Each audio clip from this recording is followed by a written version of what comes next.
হয়ে গেল, আজকে 9 তারিখ, 1 মাস 1 দিন, 31শে মাস গেছে। আমি অনুরোধ করব পুজোতে ফিরে আসুন, উৎসবে ফিরে আসুন, আর সিবিআইকে বলবো তাড়াতাড়ি বিচারের ব্যবস্থা করুন। আপনাদের শোনালাম যে ওরাই একটা ডিমান্ড করেছিল। তাছাড়াও গভর্নমেন্টের একটা সুপ্রিম কোর্টেরই নির্দেশ আছে যে এই ধরনের ভিকটিমসদের একটা হেল্প করার, কিন্তু তাও আমি বলিনি। আমি বাবা মাকে যেটা বলেছিলাম অন রেকর্ড, যেটা আমি বাইরেও বলেছিলাম, যে দেখুন মৃত্যুর বিকল্প টাকা হয় না। আপনারা খুবই মর্মাহত, আমরাও মর্মাহত, কিন্তু যদি কোনোদিন মনে করেন আপনার মেয়ের স্মারক মানে মেমারির জন্য কোনো ভালো কাজ করবেন, আমাকে বলবেন, আমাদের গভর্নমেন্ট আপনার পাশে আছে, নাথিং এলস। আমি জানি কোনটা কখন বলতে হয়, এবং একই কথা আমি কিন্তু অফিসিয়ালি প্রেসকেও বলেছিলাম। তা সত্ত্বেও যারা কুৎসা করে বেড়াচ্ছেন, আই এম সরি, তারা কি চায়? বিচার চায়, না বিচারের নামে কেসটাকে ঝুলিয়ে দিতে চায়? কি চায়? আমাদের পুলিশ তো 1 বছরের মধ্যে মাটিগাড়ায় একটা কেসে ক্যাপিটাল পানিশমেন্ট করেছে। আমরা কামদুনিটাও ক্যাপিটাল পানিশমেন্ট করেছিলাম,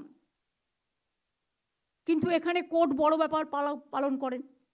হাইকোর্ট কিন্তু তাদের দুজনকে বাদ দিয়ে লাইফ সেন্টেন্স করে দিয়েছিল।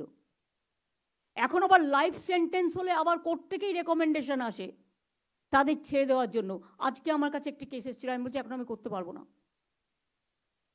তার কারণ হচ্ছে আমরা অলরেডি পাস করেছি যে এই ধরনের কেস আমি করতে পারবো না। আমরাও বন্দি মুক্তি চাই, আমরা 700-1500-এর ওপর লোককে মুক্তি দিয়েছি, কিন্তু there is a limit for case to case basis. কখনো আপনি বলবেন করা যাবে না, কখনো বলবেন করা যাবে, কোনটা মানব? আজকে পুলিশের পারমিশন নেওয়া হচ্ছে না, দুর্ভাগ্যবশত কেউ কেউ ওপরতলা থেকে পারমিশন করে দিচ্ছে, বিচারের বাণী নীরবে নিভৃতে কাঁদছে। কেন? পুলিশ দেখবে না ল অ্যান্ড অর্ডার প্রবলেম হতে পারে? ভাগ্যিস কদিন পুলিশ সামলেছে, শান্তিপূর্ণ, মার খেয়েছে, নিজেদের রক্ত দিয়েছে, কিন্তু তবুও কারো রক্ত নেয়নি। আমি এটা ওদের অ্যাপ্রিসিয়েট করি। সাথে সাথে আপনাদেরও বোঝা উচিত সবার, পুলিশও কিন্তু আপনাদের সারাক্ষণ পাহারা দেয়।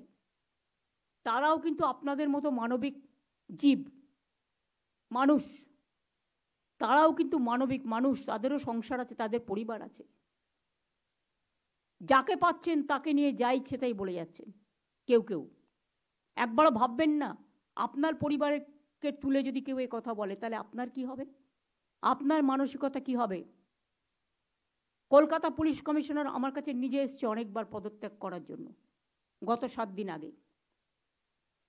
সামনে পুজো, আপনারা এবার আমায় বলুন, ল অ্যান্ড অর্ডার লোকটাকে তো জানতে হবে যে থাকবে কোন পাড়ায় কোন পুজো হচ্ছে, পুজো কমিটিগুলো কি থিম করছে, কোথায় কি পুলিশ পোস্টিং আছে। এটা পুজোর সময়, কিছুদিন ধৈর্য ধরলে কি মহাভারত অশুদ্ধ হয়। আপনারা ঠিক করবেন সবাইকে চেঞ্জ করতে হবে। যতটা বলছেন, যতটা পারছি আমরা করছি।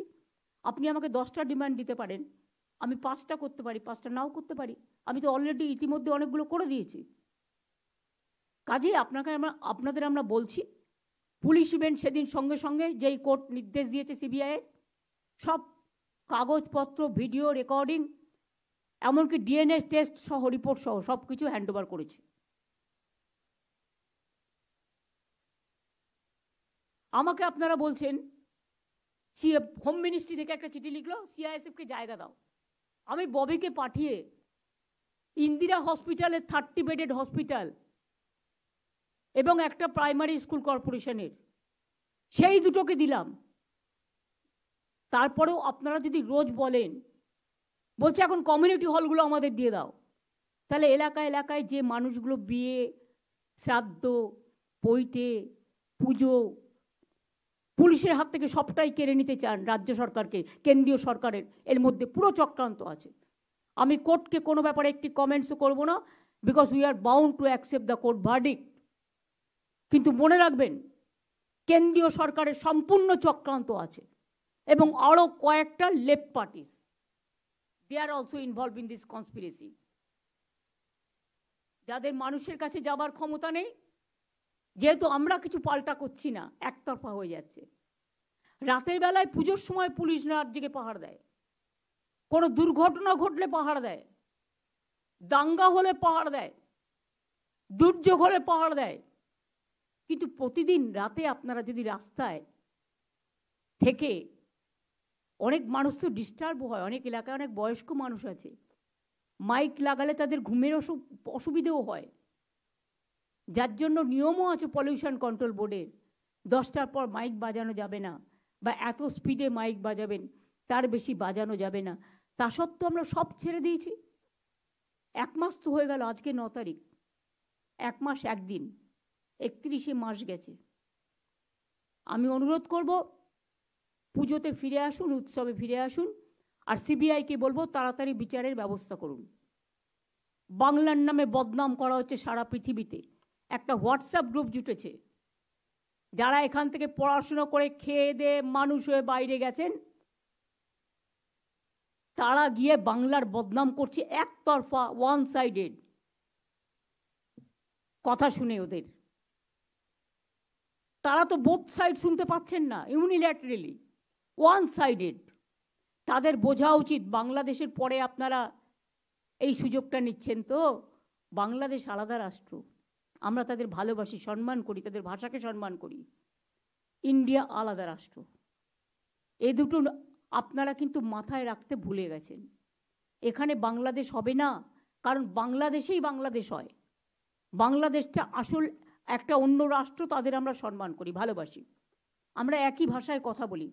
আজকে বাংলা ভাষায় কথা বলে বলে উড়িষ্যা থেকে সব প্রবাসীদের আপনারা মেরে তাড়িয়ে দিচ্ছেন।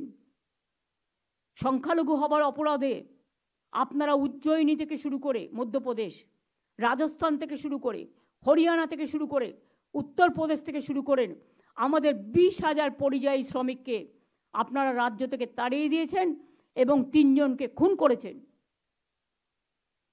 আমাদের এখানেও কিন্তু 1.5 কোটি পরিযায়ী শ্রমিক কাজ করে অন্যান্য রাজ্যের। মনে রাখবেন, আমরা কিন্তু তাদের ডিস্টার্ব করি না, তার কারণ আমাদের সেখানে মানবিকতায় স্থান পায়। উড়িষ্যাকে ডেভেলপ করে, জগন্নাথ, জয় জগন্নাথ করতে সবাই যায়। উড়িষ্যা থেকে আমার কাছে খবর এলো সব লোকেদের মেরেছে এবং চলে এসছে, কারণ আমাদের এখন একটা পরিযায়ী শ্রমিকদের একটা অ্যাপ আছে। আমি তারপরে নিজে চিফ মিনিস্টারকে বললাম, আপনার রাজ্যে কেন এটা হচ্ছে?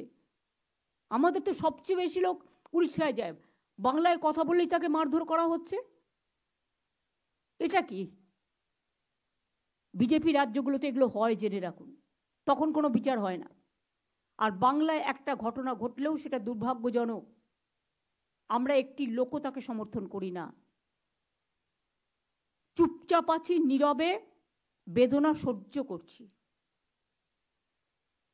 পুলিশকে অ্যাকশন নিতে বারণ করেছি, কিন্তু দয়া করে পরিষেবাটা দিন। ইতিমধ্যে 7 লক্ষ লোক